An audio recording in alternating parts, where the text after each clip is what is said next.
Hey everybody, Jake here. Doing daily office for you this morning. It was a little late last night when I got home from So Far So Good practice, and I wasn't about recording this. So I'm trying something different and gonna see how these live ones work out. If you are here with me, go ahead and drop some comments, let me know how you're doing. It's a good Friday morning, Friday the 30th, getting through the end of July. Like I said, daily office, we are still in Job. We are Job 2 for this morning. So Job's second test. On another day, the angels came to present themselves before the Lord, and Satan also came with them to present himself before him. And the Lord said to Satan, "Where have you come from?" Satan answered the Lord, "From roaming through the earth and going back and forth in it." Then the Lord said to Satan, "Have you considered my servant Job? There is no one on earth like him. He is blameless and upright, a man who fears God and shuns evil, and he still maintains his integrity, though you incited me against him to ruin him without any reason." "Skin for skin," Satan replied. "A man will give all he has for his own life, but stretch out your hand and strike his flesh and bones, and he will surely curse you to your face." The Lord said to Satan, "Very well then, he is in your hands, but you must spare his life." So Satan went out from the presence of the Lord and afflicted Job with painful sores from the soles of his feet to the top of his head. Then Job took a piece of broken pottery and scraped himself with it as he sat among the ashes.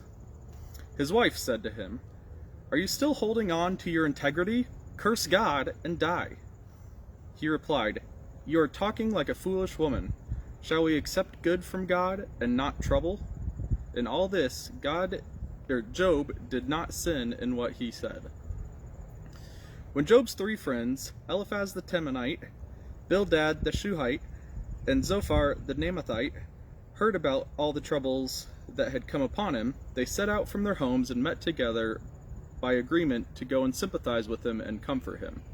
When they saw him from a distance, they could hardly recognize him. They began to weep aloud, and they tore their robes and sprinkled dust on their heads.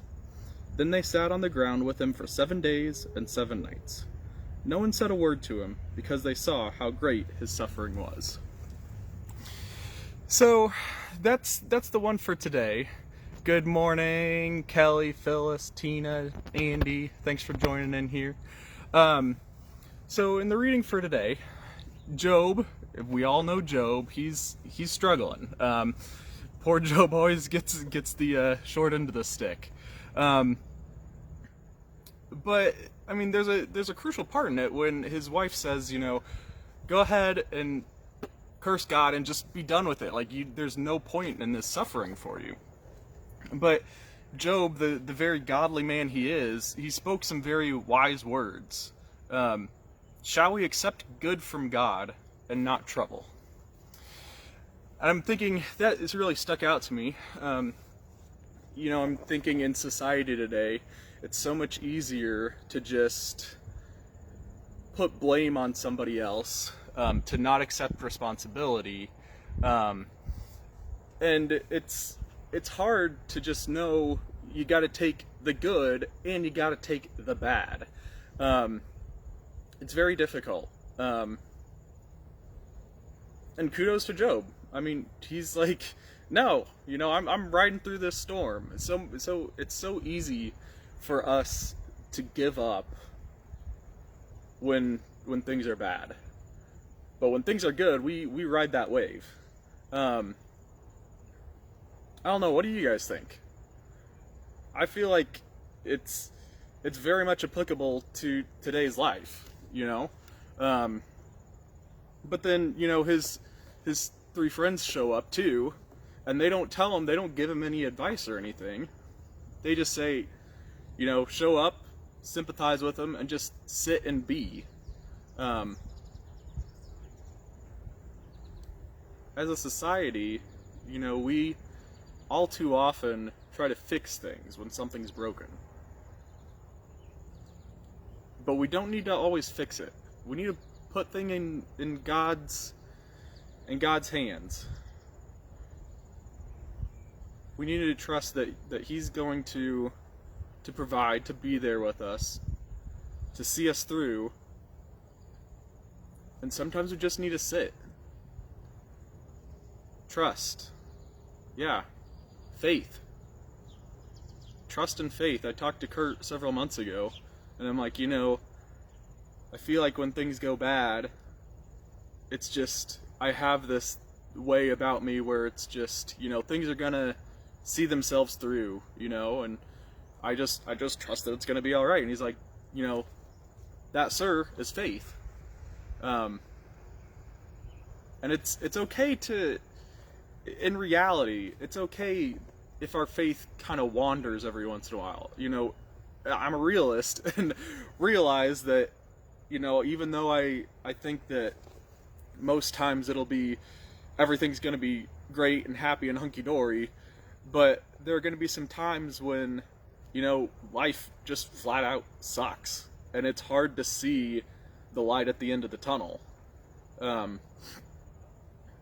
And especially when my grandfather passed away several years ago. He was a main influence in my life, spiritual leader for me, and it was hard. Like, it wrecked me. I was in high school, and another big spiritual leader in my life, my youth pastor Marcus Carlson, about that same time, shortly before that, he left as well. And so, like, all these pillars that I had for my faith journey just weren't there anymore. And like I said, it wrecked me. I just didn't know where to go, because this whole support system that I had, the main two pieces that I looked to for guidance and for clarity, they weren't there anymore. And it was bad, but making it through, it took a while, but I came back around, because even in those times, God still provided. He still made sure, even though I wasn't doing what I normally would, He still made sure that He looked out for me, and He was with me. He is there all the time, Tina. And exactly true. We may not understand the plan for us, but we need to work hard to trust Him. That's exactly right. Yeah. And it is difficult, but I mean, it is something that we need to be better at. So I don't know. I think that's what I got for you today. I'm gonna pray real quick. If you want to drop a comment, go ahead. And who knows? I might do more of these live, but I can tell, like, in the camera, I woke up like 45 minutes ago, haven't gotten ready or anything yet. Theo was hitting me in the face with a cup, so that was my morning so far. But yeah, I look a little sleepy, but I'm gonna pray. Drop a comment, let me know your thoughts, and we'll go from there. So go ahead and bow your heads with me.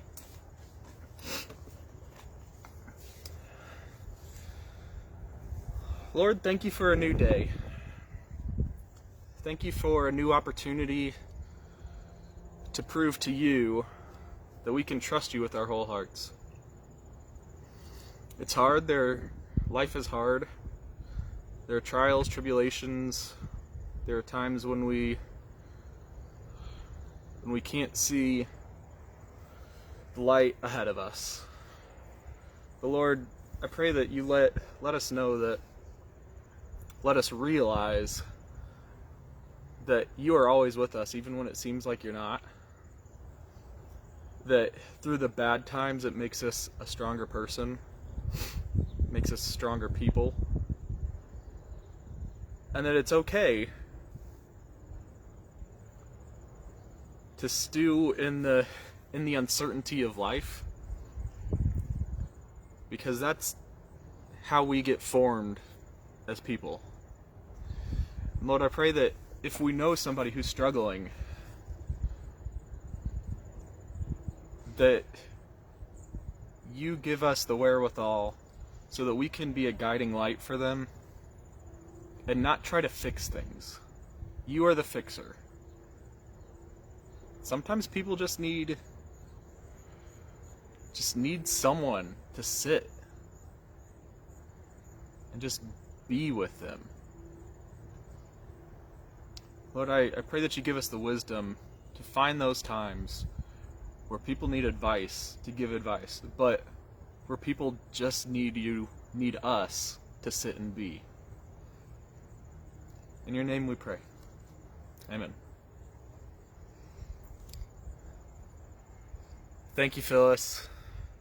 Yes, Walt, I know he had an influence on a lot of people. And I miss him every day, but I think he'd be proud of me. I'm getting emotional because I'm my mom's son.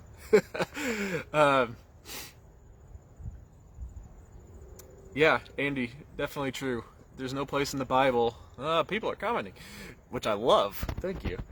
No place in the Bible that says following God is or will be easy. That's definitely true. I think that's part of. I don't know the right word for it, but Christianity is hard, and I think a lot of people's issues with Christianity and Christians in general and people who go to church is hypocrisy. How can you say this but then do something differently? And that's a big part of it too. Is we're called to be a different kind of people as Christians, but we have to realize that we are going to fail because we are people and people fail. People screw up. People make bad decisions. But I think it's the most important thing is that when we realize that we fail, that we need to ask for forgiveness, obviously from God, but we need to ask forgiveness from those that we've hurt, those that we've pushed away, those that that see us screwing up. And it's difficult because people don't want to admit their own faults. I don't want to admit my own faults, but I feel like that's something I've grown in. 5 years ago, it's a lot easier to place blame, which is kind of how I started it. To place blame than look for accountability because people don't want to change. We're set in our ways. Yes, thank you, Jill. Faith is everything. I mean, it's hard to just live your faith sometimes, but it's definitely everything. And if we have that, if we have that wherewithal of, faith will see us through, God will see us through. Life is still going to be hard. Our Christian walk is still going to be hard. But if we use that as like a barometer of faith is everything, then it's going to make it easier. It's going to make it so that we do see it through. Hold on all. Yes. Through all our storms, that we can feel the sunshine on our face. Thank you for the wise words, Tina. With that, I will let you guys go. Have a happy Friday morning. I'm going to do this more often.